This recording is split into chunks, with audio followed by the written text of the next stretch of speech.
قرآن پاک میں بہت ہی خوبصورت انداز سے مخاطب فرمایا کہ یا ایھا الانسان ما غرک بربک الکریم الذی خلقک فسواک فعدلک فی ای صورت ما شاء رکبک۔ فرمایا کہ اے انسان، تجھے تیرے کریم پروردگار کے بارے میں کس چیز نے دھوکے میں ڈال دیا کہ وہ ایسا کریم پروردگار ہے، ایسا کریم رب ہے، الذی خلقک، کہ جس نے تجھے پیدا کیا، فسواک، ٹھیک ٹھیک پیدا کیا، هل اتی علی الانسان حین من الدہر لم یکن شیئا مذکورا۔ اے انسان، تیرے اوپر ایک ایسا وقت تھا کہ تو کوئی قابل ذکر چیز بھی نہ تھا۔ انا خلقنا الانسان من نطفۃ امشاج، ہم نے اپنی قدرت سے ایک ناپاک اور بدبودار قطرے سے تمہیں پیدا کیا، نبتلیہ فجعلناہ سمیعا بصیرا، پھر تجھے سننے والا اور دیکھنے والا بنایا۔ الم نجعل لہ عینین، تجھے دو آنکھیں عطا کیں، ولسانا وشفتین، تجھے زبان عطا کی، دو ہونٹ عطا کیے، وہدیناہ النجدین، اور تجھے نیکی اور بدی کا راستہ دکھایا۔ قل ھو الذی انشأکم، اے نبی کہہ دیجئے وہی اللہ ہے جس نے تمہیں پیدا کیا، وجعل لکم السمع والابصار والافئدہ، اور اسی نے تمہیں کان عطا فرمائے، آنکھیں عطا فرمائیں، دل اور دماغ عطا کیا۔ قلیلا ما تشکرون، تم بہت کم ہو، بہت کم لوگ ہو جو تم اللہ کا شکر کرتے ہو۔ قل ھو الذی ذرأکم فی الارض والیہ تحشرون، اے نبی فرما دیجئے وہی اللہ ہے جس نے تمہیں زمین میں پھیلایا ہے اور اسی کی طرف تم جمع کیے جاؤ گے۔ تو اللہ تبارک و تعالی نے اس آیت مبارکہ میں انسان کو بڑے ہی خوبصورت انداز سے مخاطب فرمایا، اے انسان، تجھے تیرے کریم رب کے بارے میں کس چیز نے دھوکے میں ڈال دیا کہ اپنے رب سے ہی دور ہو گیا، اپنے رب کی ہی نافرمانی پہ لگ گیا، اپنے رب کو ہی ناراض کرنے پہ تل پڑا، اپنے رب کے حکموں کو توڑنے پہ چل پڑا اور اللہ کے سامنے اکڑنے لگا۔ فرمایا اولم یر الانسان انا خلقناہ من نطفہ فاذا هو خصیم مبین، اے انسان، ہم نے تجھے ایک ناپاک قطرے سے پیدا کیا، پھر جب تیرے اوپر جوانی کا جنون طاری ہوا، پھر تو ہمارے ساتھ ہی جھگڑنا شروع ہو گیا، ہمارے ہی حکموں کو توڑنا شروع کر دیا۔ وضرب لنا مثلا ونسی خلقا، اپنی خلقت کو بھول گیا کہ اللہ نے تجھے کہاں سے پروان چڑھایا، کس چیز سے پیدا کیا اور کہاں اللہ نے تیری پرورش کی۔ فی ظلمات ثلاث، اللہ وہ ہے جو 3 اندھیروں میں اس انسان کو پال کے دکھاتا ہے، 3 اندھیروں میں اس انسان کی پرورش کر کے دکھاتا ہے۔ تو اللہ تبارک و تعالیٰ کو اس انسان سے بہت محبت ہے، انتہائی محبت ہے انسان سے اللہ کی ذات کو۔ اس لیے قرآن پاک میں 28 سپاروں میں اللہ نے اپنی قدرت کو بیان کیا۔ اللہ نے پہلی قوموں کا ذکر کیا اور پھر اخیر میں 28واں سپارہ ختم ہوتا ہے تو اللہ ایمان والوں کو مخاطب کرتے ہیں، یا ایھا الذین آمنوا توبوا الی اللہ توبۃ نصوحا، اے ایمان والو اب لوٹ آؤ اللہ کی طرف، اب رجوع کر لو اللہ کی طرف، توبۃ نصوحا، سچی توبہ کے ساتھ۔ کتنے محبت بھرے الفاظ سے بیانیہ کتنا محبت بھرا ہے، اے ایمان والو اب لوٹ بھی آؤ اللہ کی طرف، آ جاؤ اللہ کی طرف، ففروا الی اللہ، دوڑ لگاؤ اللہ کی طرف، فانا تؤفکون، تم کہاں پھرے جا رہے ہو، تمہارا رب کون ہے، تمہارا خالق کون ہے تمہارا مالک کون ہے، تمہارا رازق کون ہے، تم اسی سے پھرے جا رہے ہو، اسی سے دور ہوتے جا رہے ہو۔ قل من رب السماوات السبع ورب العرش العظیم، اے نبی آپ ان سے پوچھئے کون ہے ساتوں آسمان کا رب اور کون ہے عرش عظیم کا رب؟ سیقولون للہ، تو خود کہیں گے یہ سب کا سب اللہ کا ہے۔ قل من بیدہ ملکوت کل شیء، آپ ان سے یہ بھی پوچھئے کہ ہر چیز کی بادشاہت، ہر چیز کی طاقت اور قدرت کس کے قبضہ میں ہے؟ عن قریب کہیں گے سیقولون للہ، یہ سب کچھ اللہ کا ہے۔ قل فأنا تسحرون، تو آپ کہہ دیجئے کہ پھر تم کہاں پھرے جا رہے ہو؟ کیا تمہارے اوپر سحر ہو گیا ہے کہ اتنے کریم رب کو چھوڑ کے، اتنی قدرتوں والے رب کو چھوڑ کے تم اوروں کی طرف دیکھتے ہو؟ وَلَئِن سَأَلْتَهُمْ مَنْ خَلَقَ السَّمَاوَاتِ وَالْأَرْضِ وَسَخَّرَ الشَّمْسَ وَالْقَمَرَ لَيَقُولُنَّ اللَّهُ، اے محبوب اگر آپ ان سے پوچھیں کہ آسمان و زمین کو کس نے پیدا کیا، سورج اور چاند کو کس نے مسخر کیا، لَيَقُولُنَّ اللَّهُ، ضرور بھی ضرور کہیں گے کہ اللہ نے کیا ہے۔ فَأَنَّا يُؤْفَكُونَ، پھر یہ کہاں پھرے جا رہے ہیں کہ کہتے بھی ہیں اللہ کا ہے، پھر بھی اللہ سے دور ہوتے جا رہے ہیں۔ وَلَئِن سَأَلْتَهُمْ مَن نَزَّلَ مِنَ السَّمَاءِ مَاءً فَأَحْيَا بِهِ الْأَرْضَ مِن بَعْدِ مَوْتِهَا لَيَقُولُنَّ اللَّهُ، اگر آپ ان سے پوچھیں کہ آسمان سے پانی کس نے اتارا، پانی کی برکت سے زمین کو بنجر ہونے کے بعد زندگی کس نے دی، لَيَقُولُنَّ اللَّهُ، ضرور بھی ضرور کہیں گے کہ اللہ نے کیا۔ قُلِ الْحَمْدُ لِلَّهِ، اے محبوب کہہ دیجئے تمام تعریفیں اللہ کے لیے ہیں، تمام تعریفیں اللہ کے لیے ہیں۔ وہ رب انسانوں کو محبت سے بلا رہا ہے، یا ایھا الذین آمنوا توبوا الی اللہ توبۃ نصوحا، اے ایمان والو اب تو اللہ کی طرف لوٹ آؤ۔ قرآن پاک اختتام کی طرف جا رہا ہے۔ اللہ محبت بھرے انداز میں جیسے ماں باپ بچے کو شفقت سے بلاتے ہیں کہ بیٹا اب تو باز آ جا، بیٹا اب تو لوٹ آ، اب تو ہماری طرف پلٹ کے آ جا، اسی طرح سے اللہ ایمان والوں کو مخاطب کر کے کہتے ہیں اے ایمان والو، قرآن اختتام کی طرف جا رہا ہے، 28واں سپارہ مکمل ہو رہا ہے، تمہیں اللہ کی وحدانیت، اللہ کی قدرت، اللہ کی خالقیت، اللہ کی مالکیت بیان کی جا چکی ہے، اب تو تم اللہ کی طرف لوٹ آؤ۔ فرمائے کہ جب تم اللہ کے در پہ آؤ گے، اللہ سے سچی توبہ کر لو گے، عسیٰ ربکم ان یکفر عنکم سیئاتکم، تو امید ہے اللہ کی رحمت سے اللہ تمہاری سیئات کو مٹا دیں گے، ویغفر لکم ذنوبکم، اور اللہ تمہارے گناہوں کو بخش دیں گے، اور اللہ تمہیں ایسے باغات دیں گے جن کے نیچے سے نہریں جاری ہوں گی۔ اور اسی طرح سے اللہ نے فمن ازلم 24واں سپارہ ہے، اس میں بھی فرمایا قل یا عبادی الذین اسرفوا علی انفسہم لا تقنطوا من رحمت اللہ، اے نبی آپ فرما دیجئے کہ اے میرے وہ بندو، اے میرے وہ بندو جو اپنی جانوں پہ ظلم کر بیٹھے، لا تقنطوا من رحمت اللہ، اللہ کی رحمت سے مایوس نہ ہونا، اللہ کی رحمت سے مایوس نہ ہونا۔ وَمَن يَقْنَطُ مِن رَحْمَتِهِ إِلَّا الضَّالُّونَ، فرمایا کہ اللہ کی رحمت سے مایوس وہی ہوتے ہیں جو گمراہ ہیں۔ تو فرمایا کہ میری رحمت سے مایوس نہ ہونا، ان اللہ یغفر الذنوب جمیعا، بے شک اللہ تمام گناہوں کی بخشش کر دیتے ہیں۔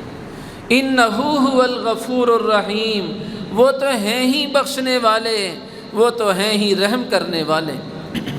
اس کے در پہ تو آ کے دیکھو۔ چنانچہ فرمایا کہ اے میرے بندے، اگر تو اتنے گناہ کر کے لائے کہ زمین سے لے کے آسمان کی خلا کو پر کر دے، مشرق سے لے کے مغرب تک کے خلا کو پر کر دے، شمال سے جنوب کے خلا کو پر کر دے۔ یا فرمائے تو اتنے گناہ کر کے لائے کہ جتنے زمین پہ ریت کے ذرات ہیں ان کے برابر تو گناہ کر کے لائے۔ یا فرمائے زمین پہ جتنے درخت ہیں ان درختوں پہ جتنے پتے لگے ہوئے ہیں ان کے برابر تو گناہ کر کے لائے۔ یا فرمائے کہ جتنا سمندروں میں پانی ہے ان پانیوں کے جتنے قطرات بنتے ہیں ان کے برابر تو گناہ کر کے لائے۔ تو ایک مرتبہ میرے در پہ آ کے کہہ دے، یا اللہ میری توبہ، یا اللہ میری توبہ، میں اپنی رحمت کی قسم کھاتا ہوں کہ تیرے تمام گناہوں پہ قلم پھیر دوں گا۔ وَرَحْمَتِي وَسِعَتْ كُلَّ شَيْءٍ، میری رحمت ہر چیز پر وسیع ہے، میری رحمت ہر چیز سے وسیع ہے۔ تو اس لیے اللہ کے در پہ آنا، اللہ سے معافی مانگنا، اللہ سے رجوع کرنا۔ چنانچہ حدیث پاک میں ایک واقعہ لکھا ہے کہ نبی پاک صلی اللہ علیہ وسلم سفر پہ تشریف فرما تھے، تو ایک جگہ دریا کے کنارے پہ آپ نے پڑاؤ ڈالا۔ اب وہاں پہ وضو کیا اور نماز ادا فرمائی، تو اسی اثناء میں بیٹھے ہوئے تھے کہ دیکھا کہ ایک چڑیا آ رہی ہے، ایک چڑیا آ رہی ہے، ریت کے 2-4 ذرے اپنی چونچ میں لیتی ہے اور لے جا کے دریا میں پھینک دیتی ہے، پھر آتی ہے اور پھر ریت کے ذرات چونچ میں لیتی ہے، پھر دریا میں جا کے پھینک دیتی ہے۔ 2-4 مرتبہ چڑیا نے یوں ہی کیا۔ ادھر سے جبرائیل امین اترے، نبی علیہ السلام نے ان سے پوچھا کہ جبرائیل یہ چڑیا کا کیا معاملہ ہے، مجھے سمجھ نہیں آیا، یہ ریت کے ذرات چونچ میں لیتی ہے اور دریا میں لے جا کے پھینک دیتی ہے۔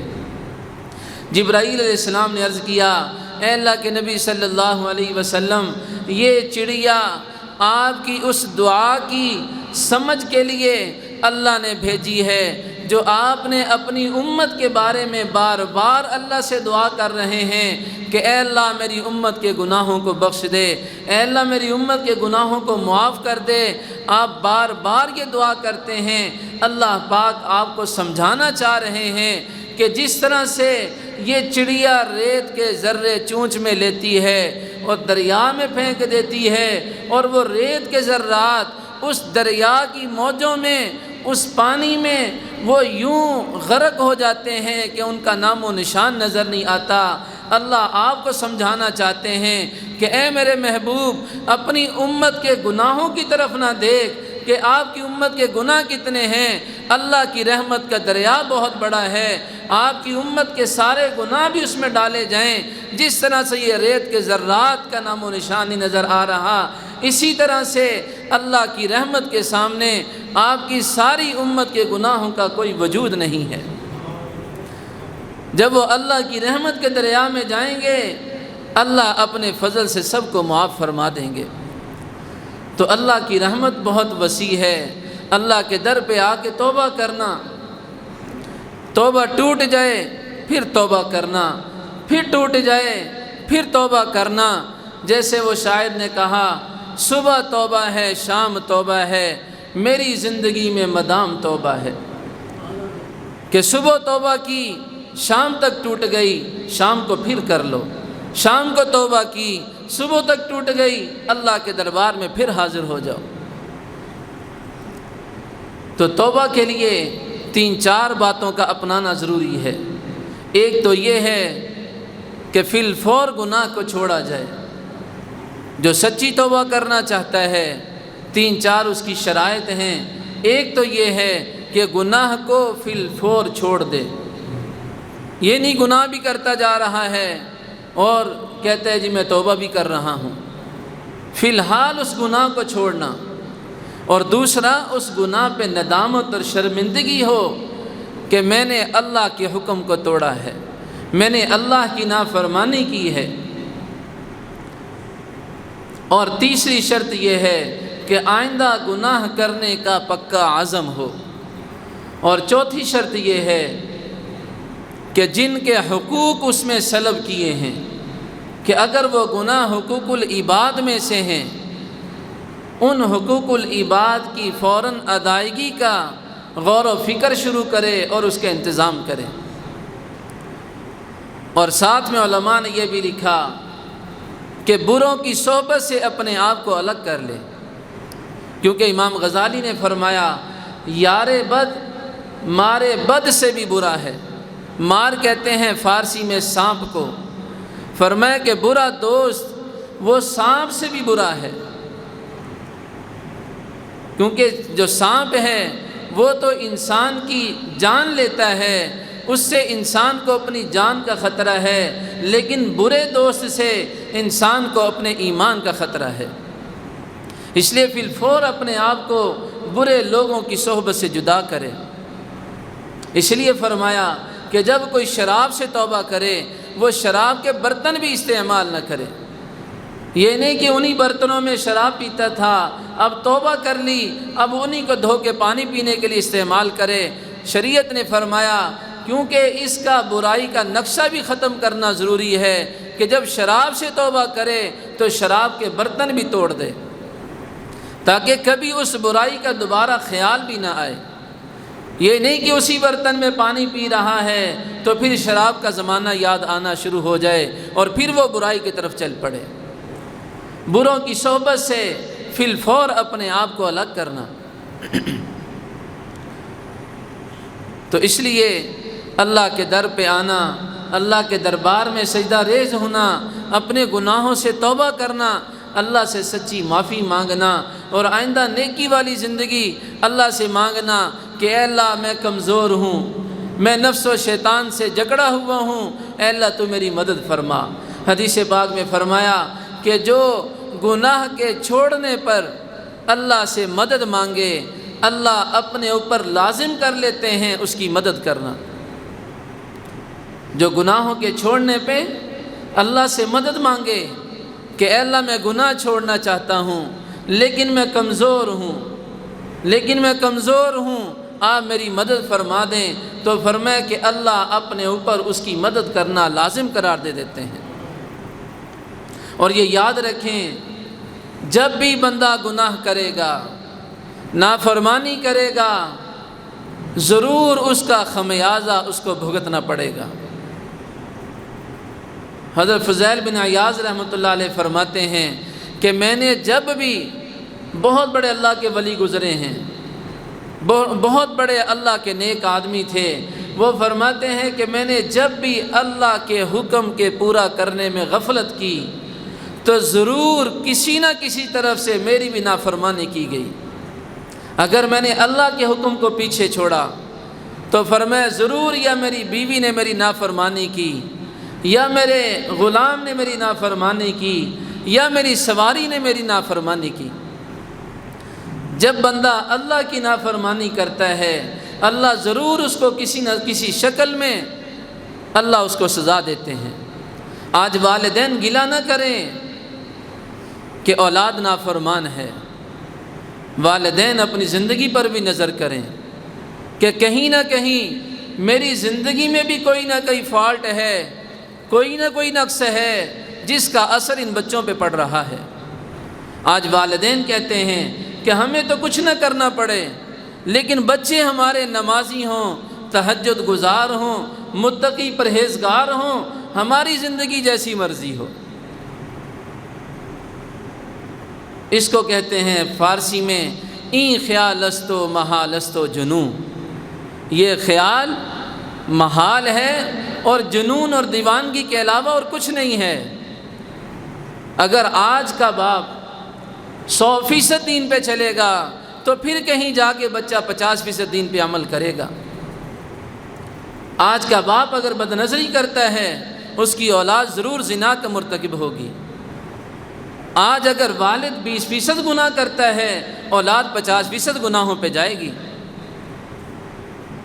تو اس لیے پہلے ہم نے خود نمونہ بننا ہے بچوں کے سامنے، اولاد کے سامنے خود نیکی کر کے دکھائیں گے تو پھر کہیں جا کے یہ بچے نیکی پہ آئیں گے۔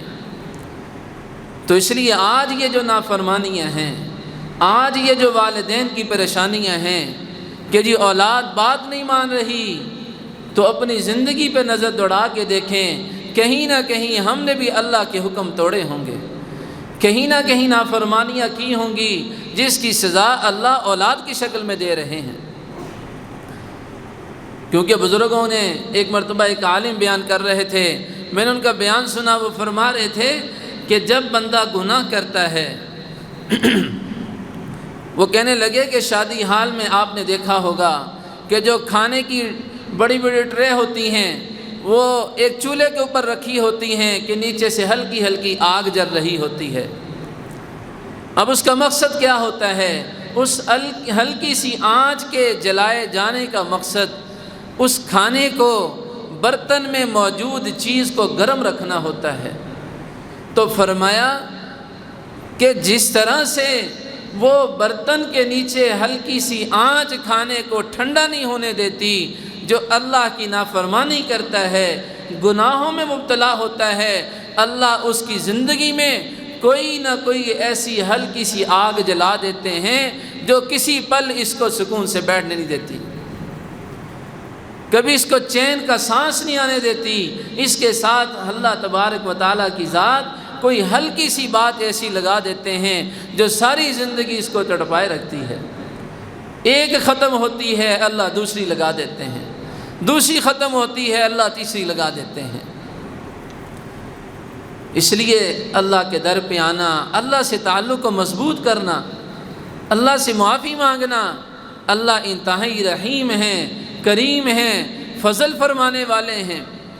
جیسے میں نے پچھلے جمعے عرض کیا کہ موسیٰ علیہ السلام نے پوچھا کہ اے اللہ اگر نیک بندہ تجھے پکارے تو آپ کیا کہتے ہیں؟ تو فرمایا کہ میں لبیک کہتا ہوں۔ تو پوچھا اے اللہ اگر گناہ گار بندہ آپ کو پکارے تو پھر آپ کیا کہتے ہیں؟ تو فرمایا اے موسیٰ میں 3 مرتبہ کہتا ہوں لبیک لبیک لبیک، میں 3 مرتبہ کہتا ہوں اے میرے بندے میں حاضر ہوں، میں حاضر ہوں، میں حاضر ہوں۔ موسیٰ علیہ السلام نے پوچھا اے اللہ نیک بندے کے لیے 1 مرتبہ لبیک، برے بندے کے لیے 3 مرتبہ لبیک۔ تو اللہ نے فرمایا اے موسیٰ نیک بندے کو اپنی نیکی پہ مان ہوتا ہے اور برے بندے کو میری رحمت پہ مان ہوتا ہے۔ چنانچہ فرمایا کہ قیامت کے دن 2 آدمیوں کے بارے میں جہنم کا فیصلہ ہوگا۔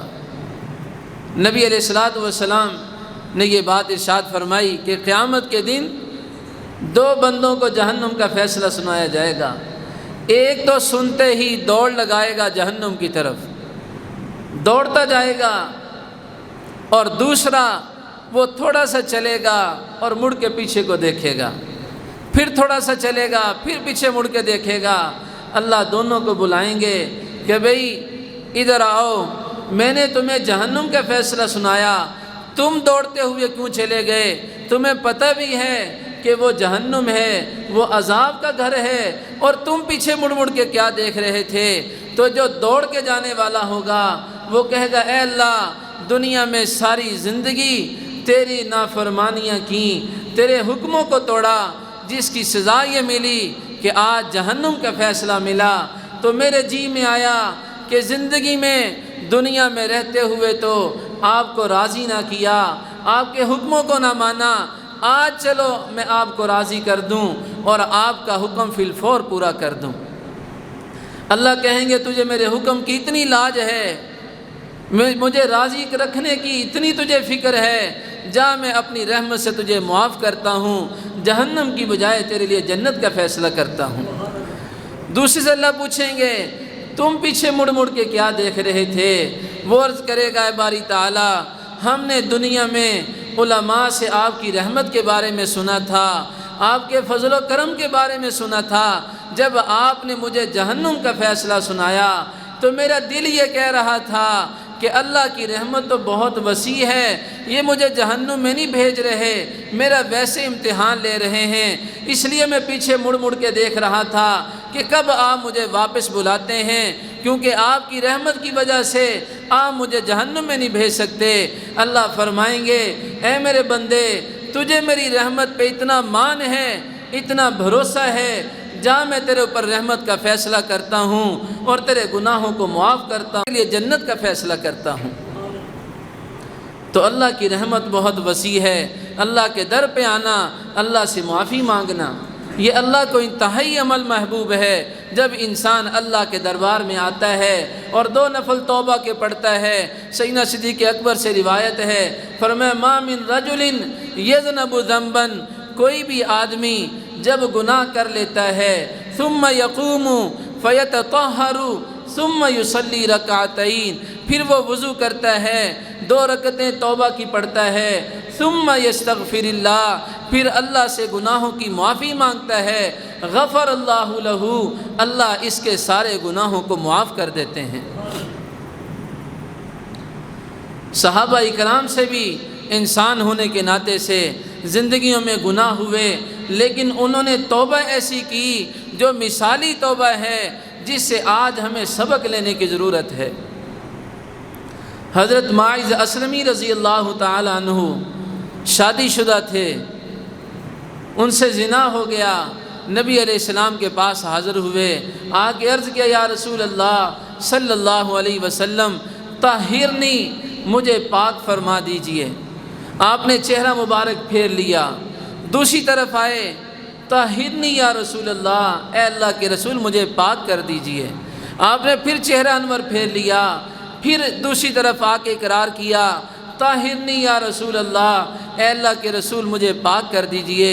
اللہ کے نبی نے پوچھا فیما اطہرکا، کس چیز کے بارے میں تم پاکی چاہتے ہو، کس چیز سے پاک کر دوں؟ تو عرض کیا قال من الزنا، کہ میرے سے گناہ ہو گیا، بدکاری ہو گئی، مجھے اس کی سزا میرے اوپر جاری کر دیجئے کہ جو پتھر مار مار کے سنگسار کرنے کا حکم ہے، مجھے پتھر مار مار کے قتل کروا دیجئے۔ تو نبی علیہ السلام نے صحابہ سے فرمایا کہ بھئی دیکھو اس نے کوئی نشہ آور چیز تو نہیں پی ہوئی، کہیں نشے کی وجہ سے تو نہیں یہ بات کر رہا۔ ایک صحابی اٹھے، انہوں نے ان کا منہ سونگا، عرض کیا اللہ کے نبی شراب یا نشہ کوئی نہیں اس طرح کا استعمال کیا۔